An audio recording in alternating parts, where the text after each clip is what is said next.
Thank you for that, Sarah. Good morning, everybody. My name is Purvi K. So, wow, we've heard from some wonderful people, some great presentations on the technical aspects of cybersecurity. Let's now talk about some of the important people aspects of cybersecurity. I want to talk to you about the future of cybersecurity and why I think it's neurodiverse. And I want to talk to you about that in the context of the cybersecurity skills gap that we have. Now, I'm not going to talk to you just about the facts and figures about the skills gap we all know, but I want to talk to you about why neurodiversity and neurodiverse individuals are so important to helping us solve the cybersecurity skills problem. But let's try and understand the problem first. So we all know that there's been an increased reliance on digital connectivity. So during the pandemic, post-pandemic, we have relied on online connectivity more than ever, whether it's to do food shopping, clothes shopping, homeschooling, working from home, just talking to our loved ones that we couldn't personally meet. But what that's done is also increased our vulnerability to the cyber threat. Earlier, Sarah presented some fantastic insights on the vast number of cyber attacks that we are battling with on a daily basis. So the cyber threat is not going anywhere. But that's okay, right? Because we have some wonderful cybersecurity specialists here who are helping us tackle the cyber threat every single day. Except we don't have enough of them. Now, statistics show that there is a huge lack of suitably qualified individuals to help us tackle the cyber threat of today. Depending on the research you look at, for roles such as information security analysts, there's going to be an increase of 31%. General occupation increase is about 4%, but for cyber roles, 31%. What is that going to lead to? Millions and millions of vacancies. Again, we're looking at a number, last time I looked at the research, it was 3.5 million vacancies for cybersecurity roles. So we have a huge cyber skills gap. So what do we do about that? Well, we need a fantastic security workforce to help fill these gaps, right? To help fill these vacancies. Now, Stu Hurst has completely ruined this next point for me because he sat there in his room, in a dark room, and if I was to say to you, think about a cybersecurity workforce, just imagine for a moment what that looks like. I guarantee you, a lot of you thought about this. Stu Hurst was sitting there in a dark room, and I think he was wearing a hoodie and presenting. Let's forget about that for a second. A lot of you are in a cybersecurity role right now, but most of you, you don't sit in a dark room in a hoodie hacking away at your computer. Of course, ethical hacking. Do you? Anyone does that? Maybe you don't reveal your real identity. But look around you. Look at who's sitting next to you. We don't look like this anymore, do we? It's not all male, in a hoodie, in a dark room, on a computer anymore. So this is our traditional perception of what a cybersecurity workforce needs to look like. Because of that, do you think that we have created an artificial skills gap then? Because we have this traditional perception of what I want in my cybersecurity role, the type of person I want for this particular role. Do you think that the right people are actually in front of us, but we're not seeing them because of that traditional perception? Do you think that we're not attracting them into cybersecurity roles in the right way because we're using traditional recruitment methods? And think about some of the job descriptions that you may have read. Are they too restrictive? Are they inclusive enough? So do you think also there's a lack of awareness of the different types of cybersecurity roles that are available? I speak to a lot of apprentices, a lot of graduates who are just beginning their cybersecurity careers, and they're looking forward to some of those really technical, sexy roles, you know, hacking and looking through networks and doing some penetration testing, working in a SOC. But what about being in a role that looks at developing cybersecurity policies, which are so key to the operations of cybersecurity functions in organizations? What about roles such as cybersecurity education and awareness leads?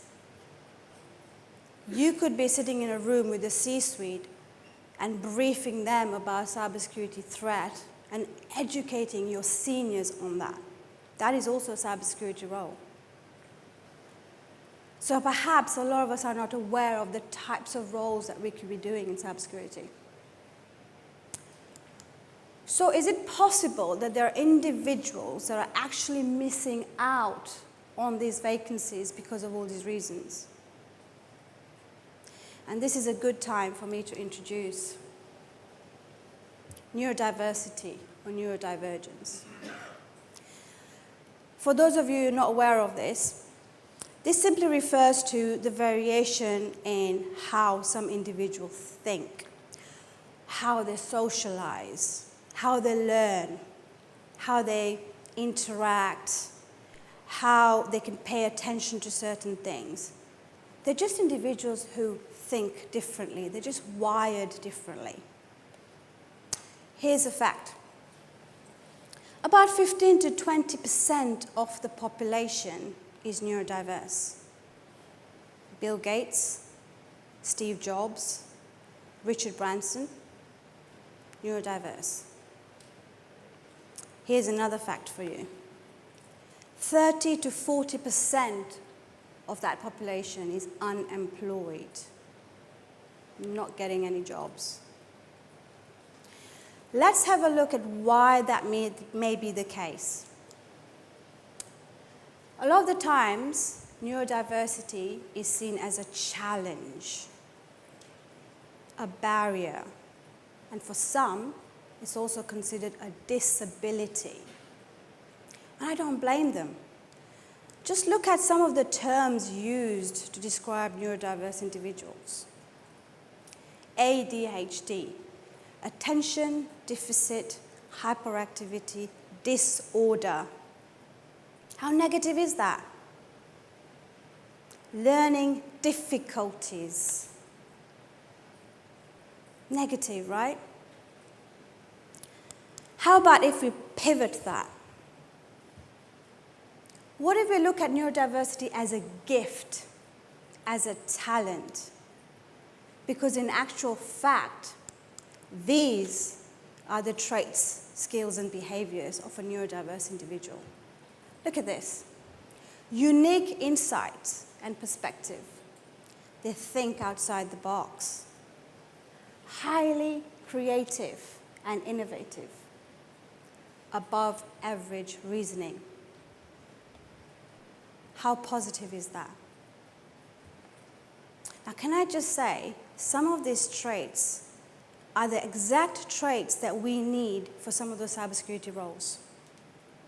Here's an example. Somebody is autistic, neurodiverse. Somebody is autistic. The way they think and the way they can see patterns and detail, if they're in a threat hunting position, they're able to tell the difference between a malicious and a non-malicious code even better than any automated tool can. Someone who has hyperfocus is able to concentrate on one problem for a really long period of time, which means they're most likely to solve that problem eventually. Neurotypical individuals would have given up.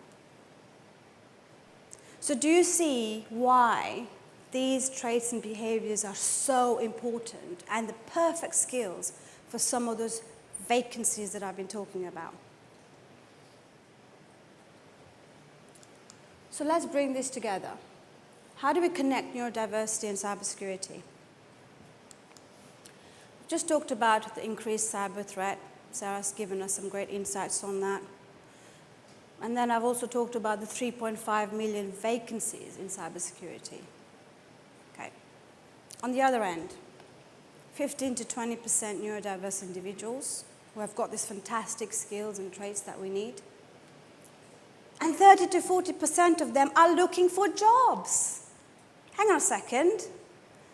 People with the right skills, looking for jobs, 3.5 million vacancies for those jobs. What happens? A neurodiverse talent pipeline right in front of us. This could be our solution to filling the cybersecurity skills gap. So why don't we embrace these skills and talents of neurodiverse individuals rather than looking at them as a challenge? So how do we do that in the workplace? This is not just about, yes, let's recruit more neurodiverse individuals. It just doesn't stop there. This is bigger than that, way, way much bigger than that. It starts with a culture change. A culture change that needs to start from the top. We need seniors to understand why neurodiverse individuals are so important for some of the technical roles in their organization. And no, we don't want seniors to use that as a tick box exercise for diversity inclusion done. No. We need the seniors to champion some of these initiatives, to be part of those initiatives. We need to see more neurodiverse seniors in the C-suite. If you can see them, you can be them, right? When it comes to job adverts, we need to learn how to make them inclusive. We need to understand what makes a neurodiverse individual look at a job spec and say, oh yeah, that's perfect for me. What ticks them off? Is actually just putting a job advert on a website enough for neurodiverse individuals? That's a traditional way of recruiting. But what more can we do to attract them to some of our jobs? Interviews, this is a big one. Now picture this scene. You're in an interview panel, you're recruiting for one of your cybersecurity roles. First individual, really confident, making eye contact, fantastic communication skills. Second candidate, looking down, fidgeting, no eye contact. Both had the same experience, same skills. Who are you going to give the job to? First individual. Let's think again. Just because somebody is looking down and not making eye contact does not mean they're not fit for that job. This is their coping mechanism. If they're neurodiverse, eye contact is difficult for them. Just because they're looking down and fidgeting doesn't mean they're not fit for that job. This is the way they can focus. They can focus their mind on the question you're asking so they can answer it better. So we need to change our traditional perceptions of how we interview. And it's not just about the interview techniques, but it's about the panel as well. I've not been in a single panel where the panel member is actually neurodiverse. Put neurodiverse individuals on the panel so they can connect with the candidates, they can understand the candidates, and they can challenge the other panelists who are saying, no, I want the one that makes eye contact. Qualification versus aptitude, this is another big one. Now, I'm going to caveat this by saying I'm not saying that we do not need to have certification and qualification. It is important. But just think, when you're writing those job descriptions, when you are planning about your workforce and what roles you need, just think, Do you really need individuals who are coming into your organization with all these certificates, all these qualifications, who's gone and done a 5-day crash course and has got all these letters in front of their name? Do you really need them for all your roles? Or can you bring in somebody who's got the right aptitude and train them upwards? Develop them whilst they're in your organization. Let's think of it in that way. A good time to say, I'm not a cybersecurity specialist. I'm actually an aerospace engineer. I have held many cybersecurity roles, junior roles to senior roles in government and now in industry. I'm now the head of cybersecurity governance, risk and compliance in a FTSE 100 company. I have 0 qualifications, and there'll be many of you in the same boat as me. Just saying. What about nurturing talent? How about growing your own? We have apprentices, we have graduates, and I'm not talking about just young people. We have people who want career changes, and so they start off with an apprenticeship. Give them that opportunity. Bring them into your organization without any knowledge of cyber and train them up, nurture them. Nurturing them, again, is not just about nurturing their skills, but also blending them with your neurotypical workforce, because it's difficult to have the two sometimes in the same environment. So how do you create that environment where your neurotypical workforce is embracing the neurodiverse individuals in the team? How do we educate them? Lastly, a lot of this, it's not possible on our own in our organizations. But there are other organizations who are really well knowledgeable on this. The National Autistic Society. Even the UK Cybersecurity Council now is looking at neurodiverse recruitment and job specs. Collaborate with these organizations. There's many others. Collaborate with them, learn from them, try and understand from them what you can do in your organization to bring more neurodiverse individuals into it and into the right technical roles. So a lot has been done, but a lot more can be done. So finally, what can you do today? My simple recommendation. Let's think differently about the different thinkers. Embrace their traits, embrace their behaviors, look at them as talent and skills that we need for our cybersecurity roles, not as a challenge. And my final word for today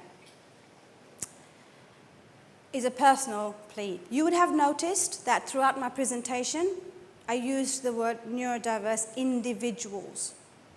The reason I did this is because we have a tendency of putting people into boxes and categories, but we're all just individuals. So let's stop labeling people. And here's something I'm going to leave you thinking with. We all think differently, don't we? So do you think we're all, to a certain degree, neurodiverse? Thank you very much for listening.